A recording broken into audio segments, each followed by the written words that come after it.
بسم اللہ الرحمن الرحیم۔ ناظرین، طاقت کی خواہش روز اول سے ہی انسان میں موجود ہے، اور خاص طور پر ان حالات میں جب ایک معاشرے کے مختلف طبقات میں فرق روا رکھا جائے۔ ناظرین، آج ایک ایسے شخص کی داستان ہے جو 18 برس کی عمر تک تو سائیکلوں کی مرمت کرتا رہا، لیکن طبقاتی فرق کی وجہ سے اسے جرائم کی دنیا میں آنے پر مجبور کیا گیا۔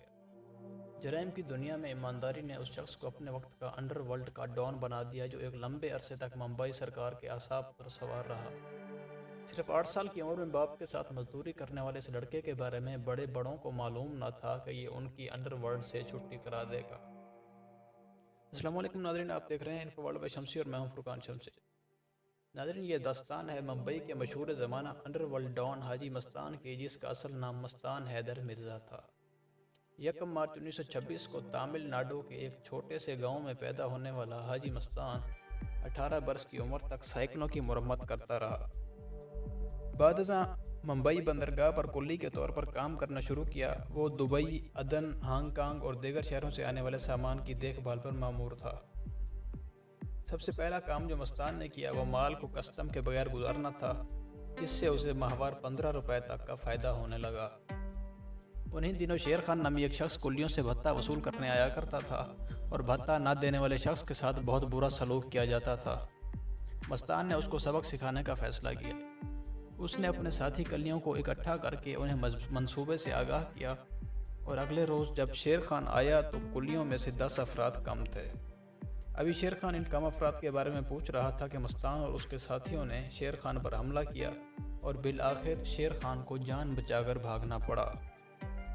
یہ پہلا واقعہ تھا جو مستان کو باقاعدہ طور پر انڈر ورلڈ میں لے آیا۔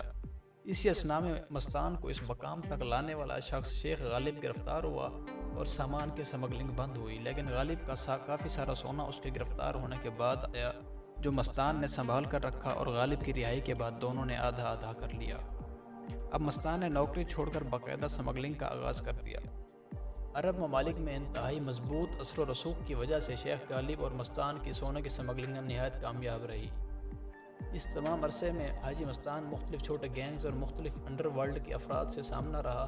ان میں سے سر فہرست ورادہ راجن، کریم لالا، چھوٹا شکیل، ابو سالم وغیرہ شامل تھے۔ سب سے زیادہ جس شخص نے مستان کو مضبوط کیا وہ ورادہ راجن تھا۔ یہ ایک ہندو تھا، لیکن یہ بھی تامل ناڈو سے تھا اور انتہائی اثر و رسوخ کا حامل تھا۔ ورادہ راجن کو اس وقت مستان نے اپنے ساتھ ملایا جب وہ پولیس کی قید میں 3rd ڈگری ٹارچر کا سامنا کر رہا تھا۔ اسی اثناء میں حاجی مستان نے نہ صرف اسے چھڑایا بلکہ اپنی طاقت میں بے انتہا اضافہ کیا۔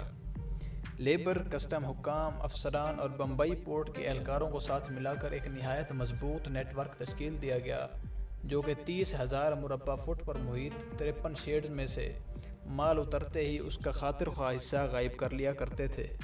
اس کروڑوں روپے کے گھپلے میں نہ کوئی لڑائی ہوا کرتی تھی اور نہ کبھی کوئی گولی چلا کرتی تھی۔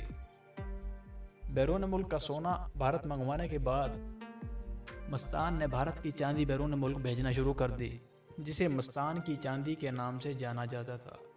70 کے اوائل میں یہ 3 افراد ورادہ راجن بمبئی کے وسط میں، حاجی مستان جنوبی ہند اور مغرب میں، جبکہ کریم لالا سارے بمبئی کو سنبھالا کرتا تھا۔ ناظرین، یاد رہے کہ یوسف پٹیل بھی مستان کے زمانے کا انتہائی اہم کردار ہے، اور وہ بھی بہت عرصہ مستان کا ساتھی رہا۔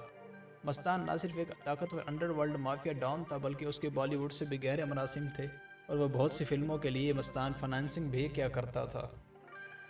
آہستہ آہستہ مستان انڈر ورلڈ سے دور ہوتا گیا۔ اب وہ فلم پروڈیوسرز کو ضروری رقم مہیا کیا کرتا، اور اس کے ساتھ ہی ریئل اسٹیٹ اور ہوٹلوں کے کاروبار میں مصروفیت بنائی۔ عمر ڈھلنے کے ساتھ ساتھ مستان میں مذہبی لگاؤ بڑھنے لگا۔ اب حاجی مستان مذہبی عبادات کی طرف راغب ہوا اور حج و عمرہ کی ادائیگی 1 سے زائد مرتبہ کی۔ مستان کے دل میں اب ایک ہی خواہش تھی کہ لوگ اسے اسمگلر مستان کے بجائے حاجی مستان کہیں۔ مذہبی جذبات میں اضافے کے ساتھ مستان نے اپنے بالی ووڈ کے تعلقات کو استعمال کیا اور مسلم معاشرے کی عکاسی کرتی فلموں کو سینما کی زینت بنایا۔ ان فلموں میں نیاز اور نماز، بسم اللہ کی برکت، دیار مدینہ اور اس قسم کی بہت سی فلمیں شامل ہیں۔